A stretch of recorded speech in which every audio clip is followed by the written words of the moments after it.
नमस्कार दोस्तों, सर जी क्लासेस में आपका स्वागत है। तो देखिए डीआरडीओ की तरफ से जो आपका यहाँ पे जूनियर रिसर्च फेलोशिप की वैकेंसी निकाली गई है, जो कि आपका टेक्निकल के लिए स्टूडेंट के लिए है। तो आप लोग देख सकते हैं इसके रिगार्डिंग नोटिफिकेशन।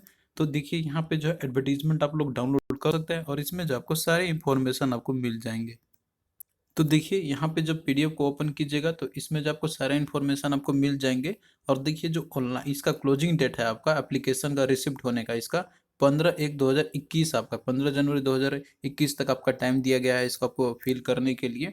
और यहाँ पे आप पूरा देख सकते हैं, यहाँ पे एलिजिबिलिटी क्राइटेरिया और नंबर ऑफ वैकेंसी इसमें आपकी कितनी है और कितने पीरियड के लिए है। तो जो आपका यहाँ पे इंटरव्यू के लिए आपको बुलाए जाएंगे, जो कि आपका पोस्ट है जूनियर रिसर्च फेलोशिप के लिए। तो इसमें देखिए जो आपका रहेगा इनिशियली जो आपका पीरियड ऑफ 2 ईयर्स के लिए रहेगा, और इसे एक्सटेंड भी किया जा सकता है आपका फर्दर, जो रूल्स के अकॉर्डिंग आपको किए जा सकते हैं। जिसमें कि आपको मंथली स्टाइपेंड आपको यहाँ पे देखिए 31,000 मिलेगा, और इसके साथ में हाउस रेंट अलाउंसेस भी आपको मिलेंगे इसमें। तो यहाँ पे देखिए सबसे पहला आपका है जूनियर रिसर्च फेलोशिप का मैकेनिकल इंजीनियरिंग के लिए। तो इसमें जो टोटल नंबर ऑफ फेलोशिप जो है, मतलब कि 4 इसमें आपकी वैकेंसी इसकी है।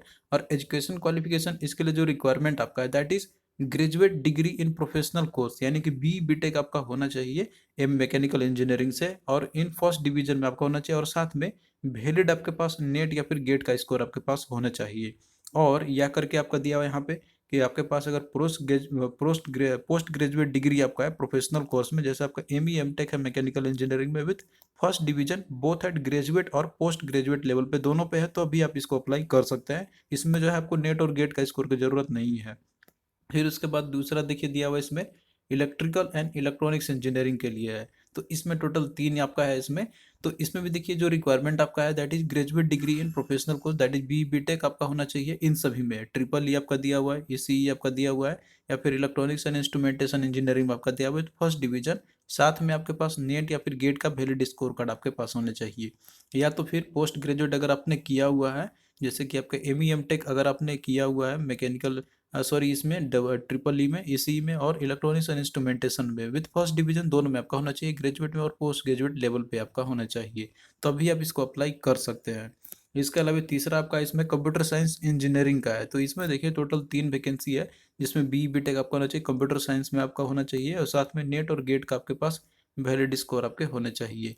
या तो फिर पोस्ट ग्रेजुएट यानी कि एम ई एम टेक आपने अगर किया हुआ है प्रोफेशनल कोर्स में आपका आपका है इसी, जो कि कंप्यूटर साइंस रिक्वायरमेंट आपका इसके लिए, और साथ में आईटी भी आपने अगर किया हुआ है तो भी आप इसे अप्लाई कर सकते हैं। दोनों में आपका है, इसमें बी बी टेक और एम ई एम टेक दोनों में आपका है, जो कि फर्स्ट डिवीजन आपका होना चाहिए दोनों लेवल पे।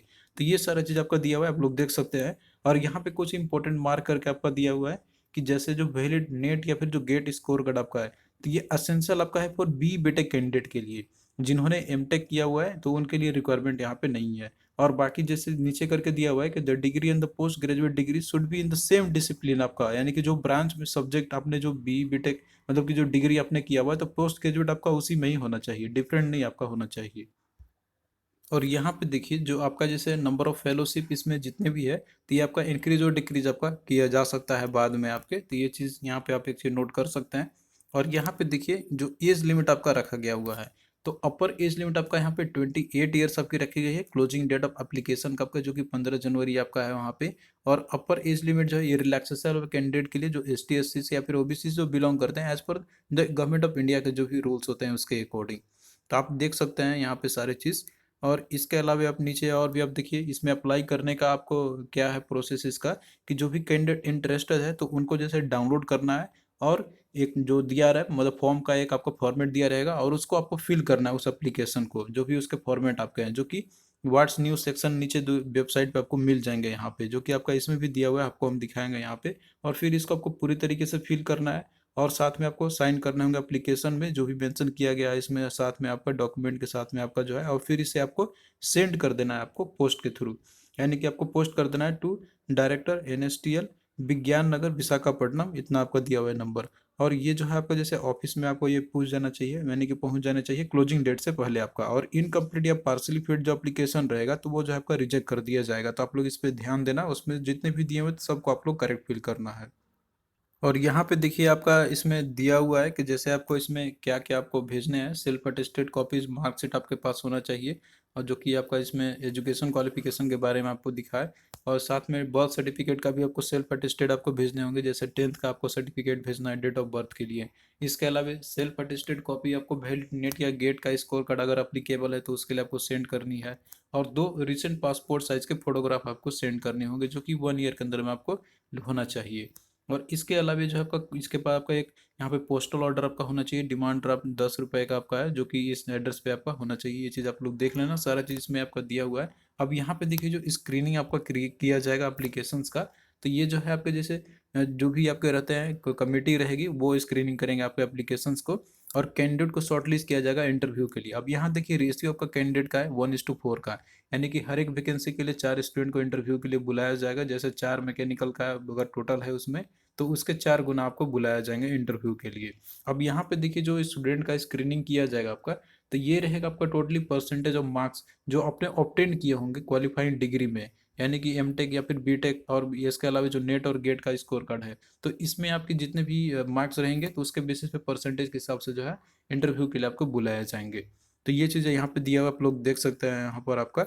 और देखिए जो शॉर्टलिस्टेड जो कैंडिडेट होंगे जो भी मतलब रिसाइड करते होंगे या फिर विशाखापट्टनम के अलावा, तो उनको जो है यहाँ पे फिजिकली इंटरव्यू के लिए वहाँ पे जाने होंगे जो कि आपका इस एड्रेस पे लिया जाएगा, आप लोग देख सकते हैं यहाँ पे। और बाकी जो कैंडिडेट होंगे जो कि इंटरव्यू उनका जो होगा मतलब कि जो आउट स्टेशन है कैंडिडेट है, तो उनका जो है वेब बेस्ड यानी वीडियो कॉन्फ्रेंसिंग के थ्रू आपका होगा। जो विशाखापट्टनम से मतलब बाहर के हैं आउट स्टेशन के हैं तो उनका वीडियो कॉन्फ्रेंसिंग के माध्यम से आपका होगा। लेकिन जो वहीं के हैं तो उनका इंटरव्यू फिजिकली होगा, आपको इस एड्रेस पे वहाँ पे पहुँचना होगा।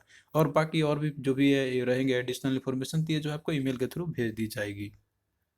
तो यहाँ पे देखिए आपका एप्लीकेशन दिया हुआ है, आपको इसी में जो है पूरा फिल करके आपको भेजने हैं, और साथ में जो भी डॉक्यूमेंट रिक्वायरमेंट है तो आपको जो है उन सभी को अटैच करके आपको भेजने होंगे। तो चलिए दोस्तों, यहाँ पे हमने सारे इंपॉर्टेंट डिटेल्स को देख लिया है। तो यदि आपको और भी कोई डाउट रहता है तो आप लोग कमेंट करना।